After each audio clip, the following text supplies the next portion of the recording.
Hey, stop right there. Who are you and why are you here? I'm Judge Rebecca Lawson. I'm leaving work and going to my car. Show me your ID, now. Here is my judicial identification. That looks suspicious. Give me another ID. Officer, I'm recording. I have the right to do so. Turn that phone off. The body camera footage showed exactly what happened on that humid Tuesday afternoon outside the Riverside County Courthouse. A distinguished African-American woman in her early 50s walked down the courthouse steps wearing her judicial robes, carrying her briefcase, heading toward her personal vehicle in the designated parking area. She had just finished presiding over a complex criminal trial that had lasted 3 days. What she didn't know was that Officer David Grant had been watching her from across the street, and something about her presence had triggered a response that would cost the city $16 million and destroy multiple careers forever. Before we dive into this incredible story, drop a comment below telling me where you're watching from around the world. And if you haven't already, smash that subscribe button because this case will blow your mind with how it unfolds. The woman at the center of this storm was Judge Rebecca Lawson, a respected member of the judiciary who had spent the last 12 years on the bench after working as a prosecutor for 8 years before that. She had earned her law degree from Harvard, graduated summa cum laude, and built a reputation for fairness, intelligence, and unwavering dedication to justice. She lived quietly in an upscale neighborhood, drove a modest sedan, and was known throughout the legal community as someone who treated everyone with dignity, regardless of their background or circumstances. That Tuesday afternoon, Judge Lawson had one simple goal: get to her car, drive home, and prepare for the next day's court calendar. She had parked in the same designated spot she used every day, clearly marked for judicial personnel. Nothing about this routine should have attracted any attention whatsoever. She walked with purpose but not urgency, her judicial robes flowing slightly in the afternoon breeze. Other courthouse employees and attorneys passed by, nodding respectfully as they recognized her. Everything was completely normal until Officer Grant decided to make it otherwise. Officer David Grant had been with the city police department for 15 years. He patrolled the courthouse district regularly, supposedly maintaining security and order in the area.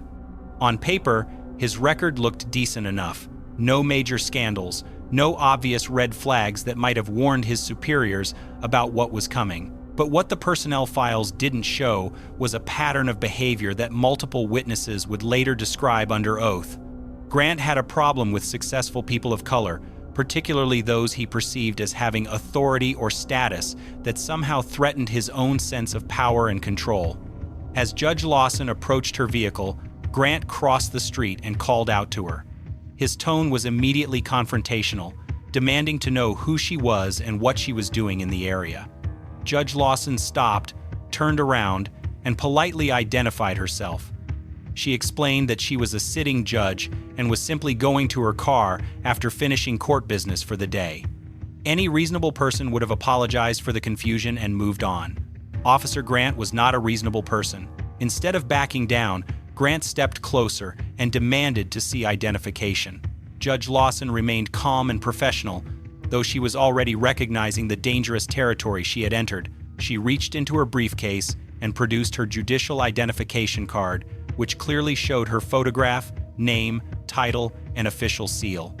Grant barely glanced at it before claiming it looked suspicious and demanding additional forms of identification. Here's where Judge Lawson made a decision that would prove crucial to everything that followed. Rather than escalating the confrontation or trying to pull rank, she calmly reached for her phone and began recording the interaction. She had seen too many cases come through her courtroom where the only evidence was one person's word against another's. She understood the power of documentation and the importance of creating an undeniable record of what was happening. The moment that phone came out, Officer Grant's behavior shifted dramatically. He raised his voice and ordered her to stop recording immediately. Judge Lawson calmly explained that she had every legal right to record a public official performing their duties in a public space. She stated this in the measured, authoritative tone she used when explaining legal principles to defendants and attorneys in her courtroom. Grant did not appreciate being lectured about the law by someone he was clearly determined to intimidate. What happened next was captured in crystal clear video and audio. Grant moved closer to Judge Lawson, invading her personal space in a way that was clearly designed to intimidate. He told her that recording police officers was illegal and that she could be arrested for obstruction of justice. Both statements were completely false, and Judge Lawson knew it better than almost anyone. She had ruled on numerous cases involving citizens' rights to record police interactions. She knew the law backward and forward. Judge Lawson responded by calmly reciting the relevant legal precedents that protected her right to record. She mentioned specific case law by name and citation number. She explained that she was standing on a public sidewalk, engaging in constitutionally protected activity, and had committed no crime whatsoever. Her legal knowledge should have been a clear signal to Grant that he was dealing with someone who understood their rights. Instead, it seemed to make him angrier. Grant then made his first major tactical error. He grabbed Judge Lawson's phone, attempting to stop the recording. The judge immediately stated clearly for the audio record that she did not consent to being touched and that the officer was now committing battery against her person. She demanded that he return her property immediately and step back to a respectful distance. Grant refused and actually moved closer, now standing inches from her face. Other people in the area were beginning to notice the commotion.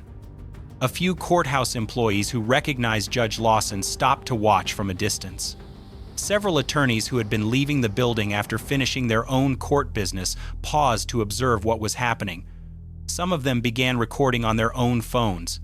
A small crowd was forming, and Grant was creating exactly the kind of public spectacle that would make this incident impossible to cover up or downplay later. Judge Lawson continued speaking calmly into her phone's camera, narrating what was happening for the record. She stated the time, date, and location. She described Grant's behavior in precise legal terms. She noted that multiple witnesses were present. She was essentially creating a real-time legal record that would be devastating in any subsequent legal proceedings. Every word she spoke demonstrated her complete understanding of the law and her absolute right to be where she was, doing what she was doing. Have you ever witnessed something like this happening in your community? Drop a yes in the comments if you've seen this kind of behavior from law enforcement officers. Grant's next move was even more problematic. He told Judge Lawson that she needed to come with him for questioning. When she asked whether she was being arrested, he said no. When she asked whether she was free to leave, he said no. Judge Lawson immediately pointed out that this constituted unlawful detention under the Fourth Amendment. She explained that an officer cannot detain someone without reasonable suspicion of criminal activity, and that no such reasonable suspicion existed in this situation. The judge then did something that would later prove to be brilliant. She asked Grant to articulate his reasonable suspicion on camera. She wanted him to explain, in his own words, what specific criminal activity he suspected her of engaging in. Grant's response was a rambling, incoherent explanation about suspicious behavior and the need to verify identities in the courthouse area. Nothing he said came close to meeting the legal standard for reasonable suspicion, and Judge Lawson pointed this out in real time. By now, the crowd of witnesses had grown to include several other judges who had finished their court sessions and were leaving the building. When they recognized their colleague being harassed by the police officer, some of them approached and identified themselves to Grant. They vouched for Judge Lawson's identity and asked why she was being detained. Grant told them to mind their own business and move along or face arrest themselves. This was Grant's second major tactical error. He was now threatening to arrest multiple sitting judges for the crime of standing on a public sidewalk and asking questions about why their colleague was being detained. The absurdity of the situation was becoming more apparent by the minute, but Grant seemed incapable of recognizing how badly he was handling things. Judge Lawson continued recording and narrating the entire interaction. She noted each person who arrived to witness what was happening. She documented Grant's threats against the other judges. She captured his increasingly erratic and aggressive behavior. The video would later show that at no point did she raise her voice, use profanity, make threats, or engage in any behavior that could remotely be considered disruptive or criminal. The situation continued to escalate when Grant called for backup. Within minutes, 3 additional police cars arrived at the scene. The other officers who responded seemed confused about why they had been summoned. They looked around at the crowd of well-dressed professionals, many of whom they recognized as judges and attorneys, and appeared to sense that something was very wrong with this situation. Judge Lawson addressed the newly arrived officers directly. She calmly explained who she was, showed them her judicial identification, and described what had been happening. She told them she had been attempting to leave the courthouse and go to her car when Officer Grant had detained her without cause. She said she had been recording the interaction to protect herself and document any potential civil rights violations. The senior officer among the backup, Sergeant Williams, seemed to understand the gravity of the situation immediately. He had been with the department for over 20 years and had never seen anything quite like this. A sitting judge being detained outside the courthouse she worked in, surrounded by her judicial colleagues, with everything being recorded by multiple cameras. This was a public relations nightmare waiting to happen, and potentially much worse. Sergeant Williams attempted to de-escalate by speaking quietly with Grant, trying to understand what had prompted this detention. Grant's explanation was even less coherent when he tried to relay it to his supervisor. He talked about suspicious behavior, identity verification, and disrespect for police authority. Nothing he said justified the detention of a judge who had clearly identified herself and was simply trying to go to her car. Meanwhile, Judge Lawson stood quietly, still recording, still narrating the proceedings for her video record. She had now been detained for over 20 minutes without cause. She had missed appointments, and her family was probably wondering why she was late getting home. But she understood that how this situation was resolved would have implications far beyond her own inconvenience. Venience. The situation was rapidly spiraling beyond anything the responding officers had ever encountered in their careers. Sergeant Williams realized he was facing a potential lawsuit that could bankrupt the city, destroy reputations, and end careers. He quietly suggested to Grant that perhaps they should release Judge Lawson immediately and apologize for any misunderstanding. Grant's response shocked everyone within earshot. He doubled down, insisting that the judge was being disrespectful and needed to be taught a lesson about proper behavior around law enforcement. At this point, Judge Lawson made another strategic decision that would prove devastating to the city's later legal defense. She began asking very specific questions designed to create an even more detailed record of what was happening. She asked Grant to state his full name and badge number for the camera. She asked him to explain the specific statute or ordinance she was allegedly violating. She asked him to describe the training he had received regarding citizens' rights to record police interactions.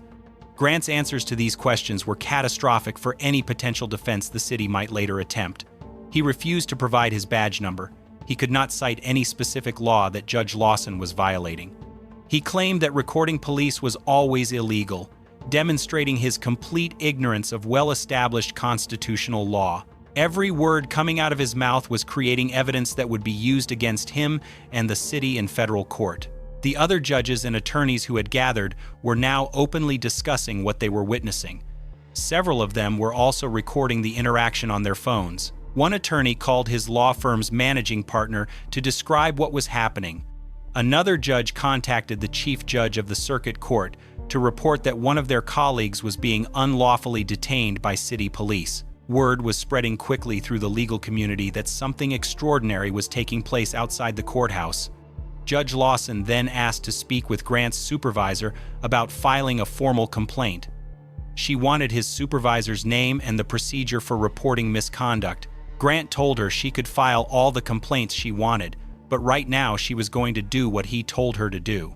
This exchange was particularly damaging because it showed Grant's complete disregard for accountability and his belief that he was above any consequences for his actions.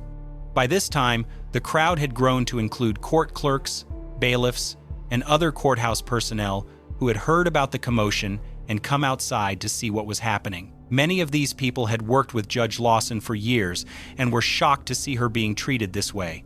Their presence created even more witnesses and even more people who would later be able to testify about what they had observed. Sergeant Williams was becoming increasingly desperate to end this situation before it got any worse. He approached Judge Lawson directly and asked if there was anything he could do to resolve the matter. Judge Lawson's response was measured and professional. She said she wanted Officer Grant to return her phone, step back to a respectful distance, and either arrest her or release her immediately. She said the prolonged detention without cause was a clear violation of her constitutional rights, and every additional minute was creating additional liability for the city. The sergeant then made what he probably thought was a diplomatic suggestion. He offered to escort Judge Lawson to her car and ensure she could leave safely if she would agree not to file a complaint about the incident. This offer was recorded by multiple cameras and would later be characterized by Judge Lawson's attorneys as attempted witness tampering and obstruction of justice. The sergeant had just suggested that the judge trade away her right to seek redress for civil rights violations in exchange for being allowed to exercise her right to leave a public place. Judge Lawson's response was swift and definitive. She stated clearly that she would not be making any deals or agreements that would prevent her from pursuing legal remedies for what had happened to her. She said that public officials who violated citizens' constitutional rights needed to be held accountable through the proper legal channels. She said that was how the system was supposed to work, and she would not be part of covering up misconduct or corruption. At this point, Grant made his most serious error yet. Frustrated by his inability to control the situation and humiliate Judge Lawson as he had apparently intended, he decided to arrest her. He announced that she was being arrested for disorderly conduct, obstruction of justice, and resisting arrest. The crowd of witnesses erupted in shocked murmurs and comments. Several people could be heard saying that the judge had been completely calm and cooperative throughout the entire interaction. Judge Lawson responded to the arrest announcement by clearly stating for the record that she was not resisting arrest and would comply with lawful orders, but that the arrest itself was unlawful and without probable cause. She asked Grant to articulate the probable cause for each charge he had announced. His responses were incoherent and legally meaningless.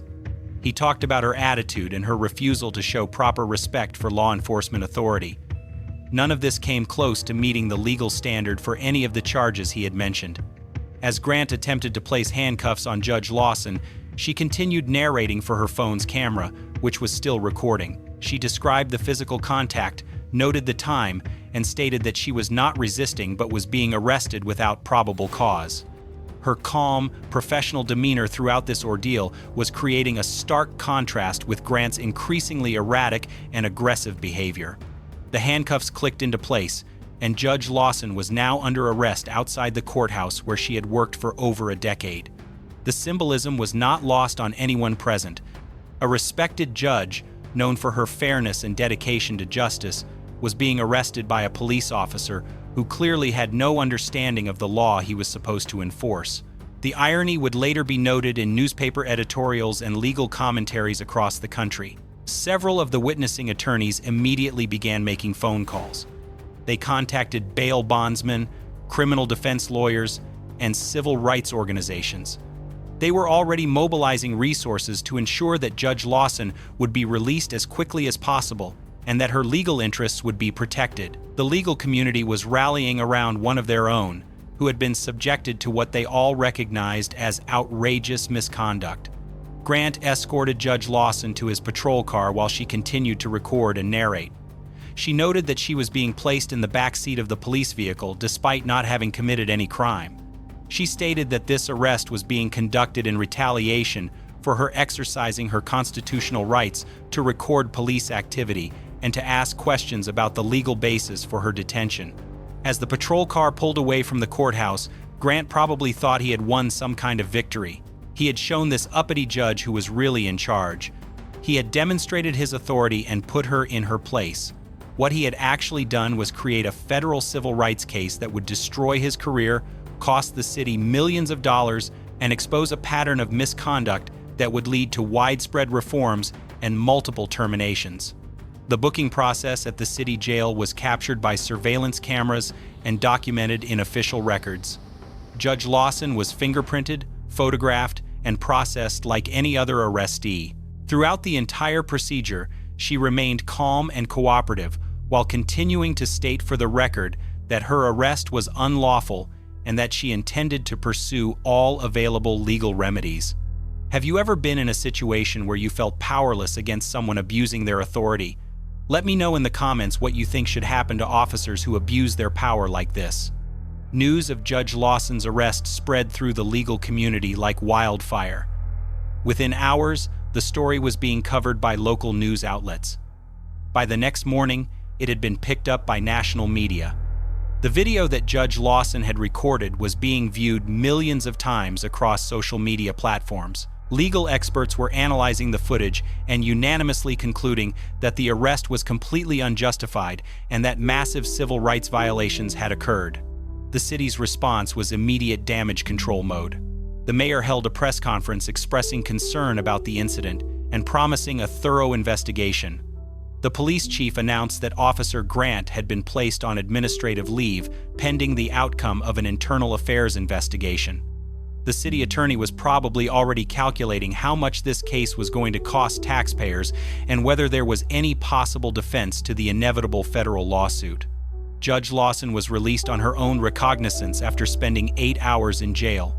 Her first stop after leaving the detention facility was not home to rest and recover from her ordeal. Instead, she went directly to the offices of the most prominent civil rights law firm in the state. She had decided that this case was about more than just her own mistreatment.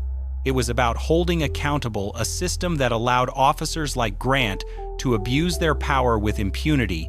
The legal team that took her case was led by attorney Sarah Mitchell, a Harvard Law graduate who had won some of the largest police misconduct verdicts in the state's history. Mitchell immediately recognized that this case had the potential to be a landmark victory for civil rights. The video evidence was crystal clear, the legal violations were obvious, and the defendant was a sitting judge who had documented everything in real time with the precision of a trained legal professional.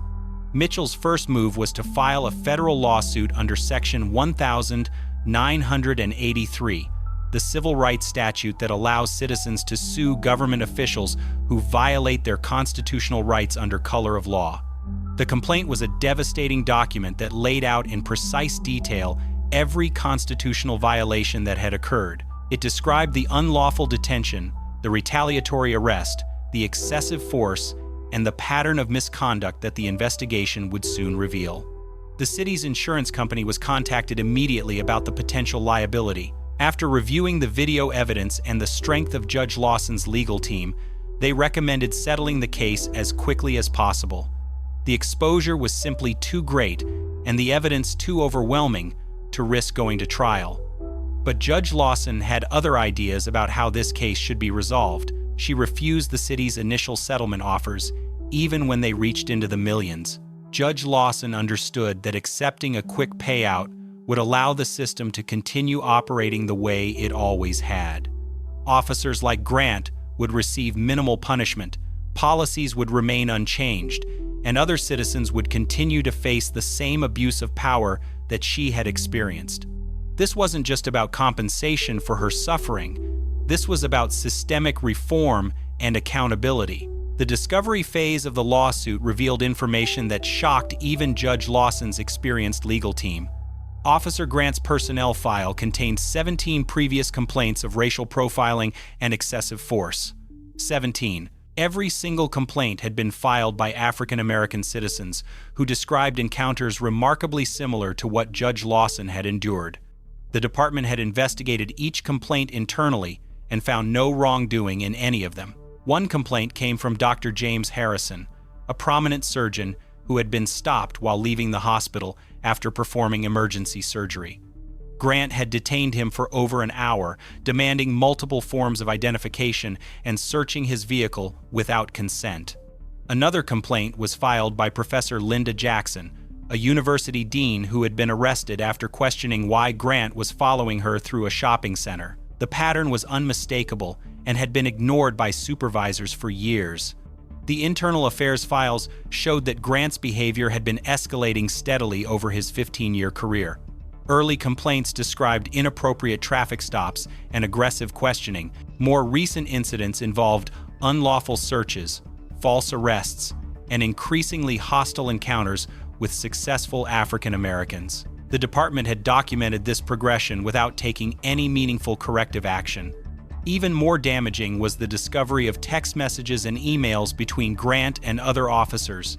These communications revealed a culture of racism and contempt for civil rights that permeated significant portions of the department.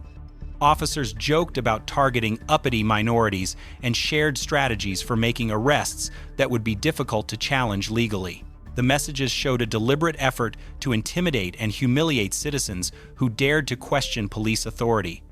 Judge Lawson's legal team also uncovered training records that proved the department knew officers were violating constitutional rights, but had failed to provide adequate education or supervision.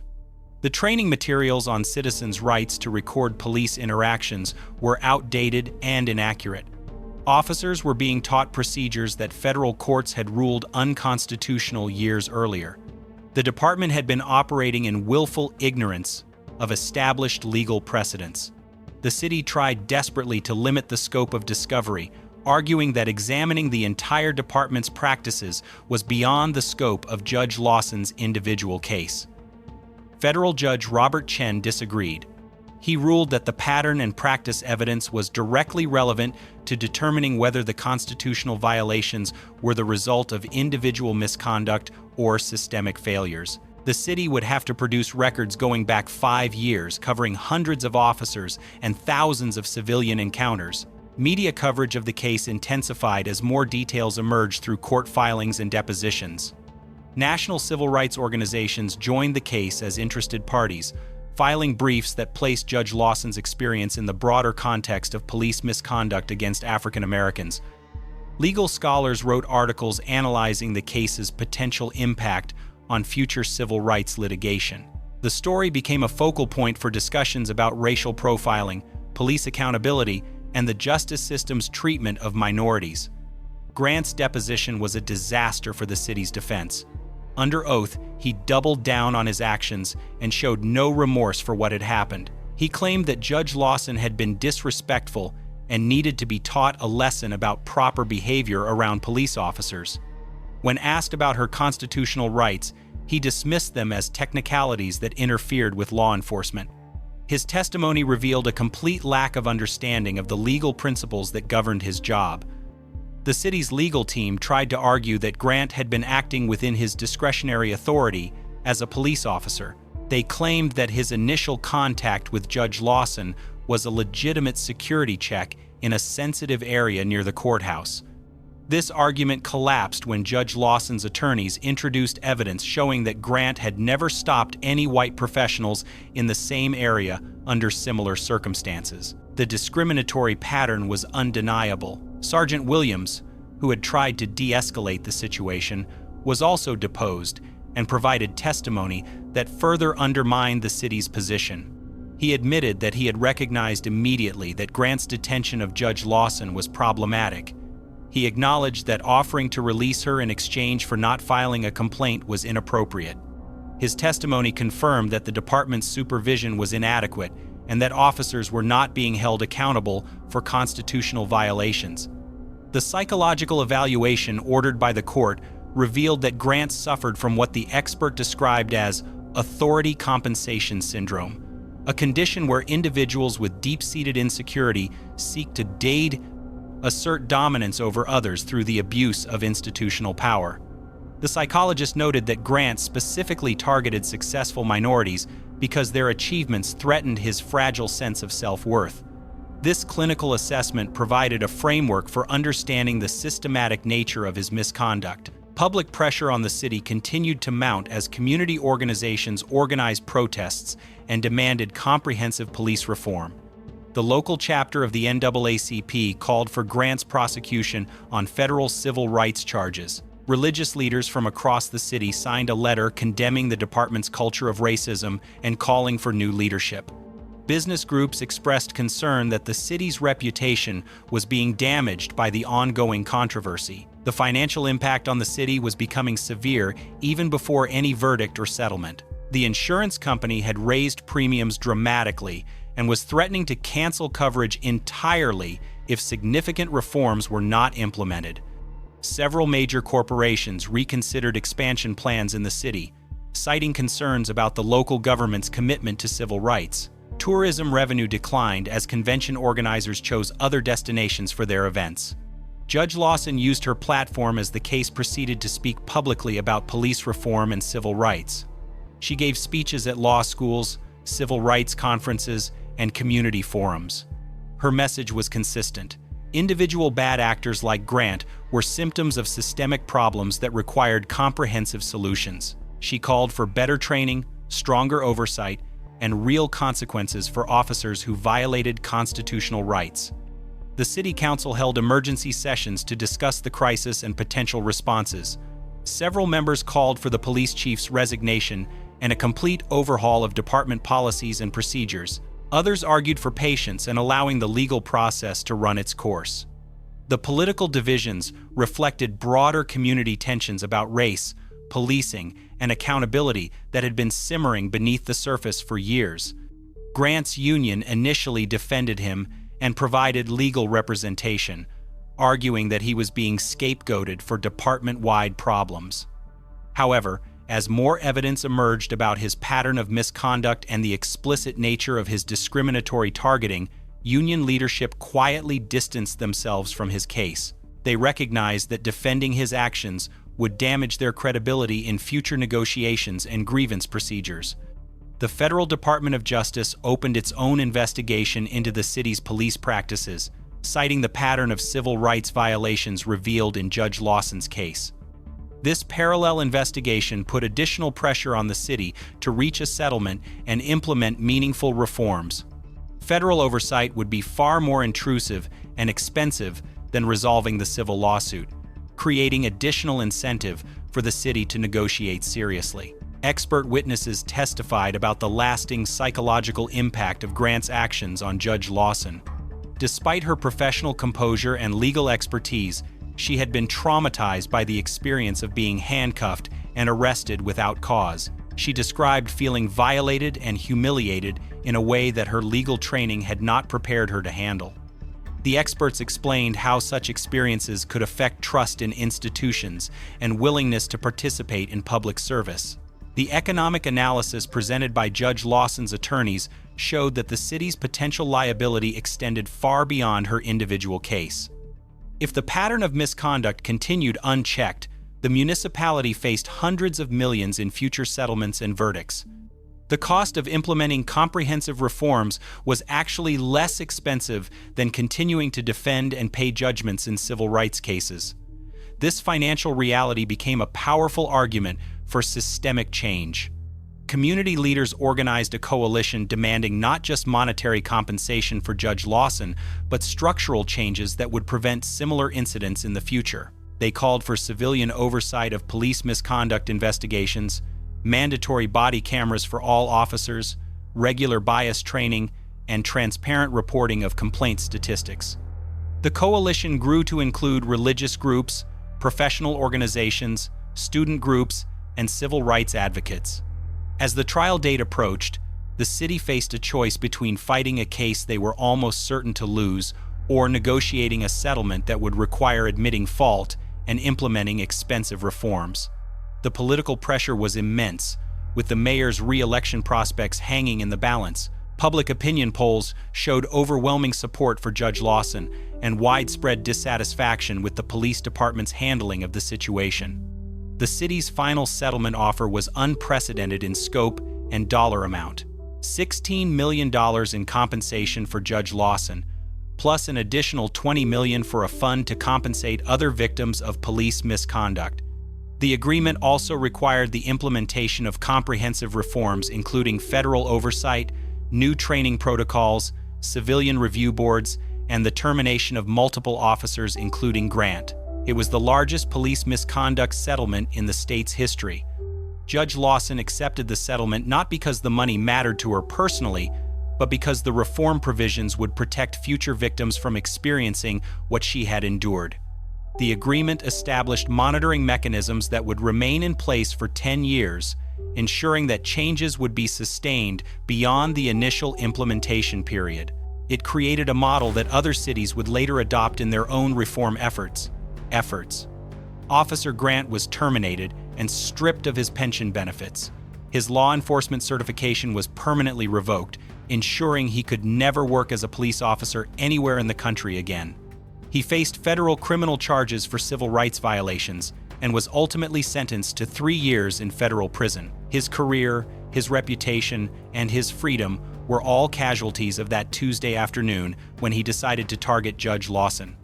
The police chief resigned in disgrace, followed by 2 assistant chiefs and the head of internal affairs.